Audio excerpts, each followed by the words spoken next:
David and Goliath, the battle reborn in Gaza. In the ancient story of the Bible, David faced a giant, Goliath.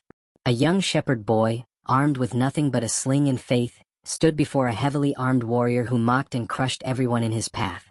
The world remembers that moment not for the size of the battle, but for the courage of the weak against the might of the oppressor. Today that story lives again, only this time, David wears the face of a Palestinian child. And Goliath wears the armor of Israel. For over 77 years, the Palestinian people have stood with bare hands, stones, and resilience against one of the most militarized states on earth. They are the Davids of our time, small, besieged, but unbroken.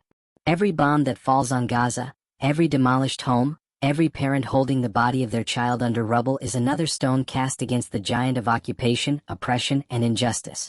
The world once celebrated David for his bravery, but now it condemns him.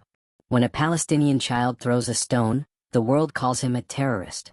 When Goliath unleashes missiles and tanks, the world calls it self-defense. This hypocrisy is the darkest part of our modern scripture.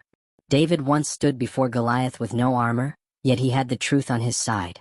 And truth, then as now, terrifies the powerful. Because truth exposes their fear.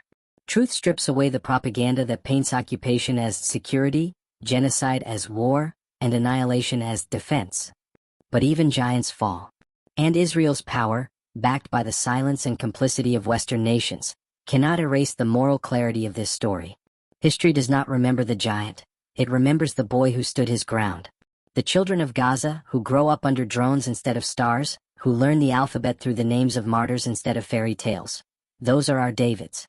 Their slings are their words, their will to live, their refusal to disappear. And the world must decide which side of history it stands on. Because when David stands before Goliath, silence is not neutrality, it's betrayal. The story of David and Goliath is no longer a parable. It is happening now. And once again, the small stand against the monstrous, the pure against the corrupt, the human against the machine. And just like before, David will rise.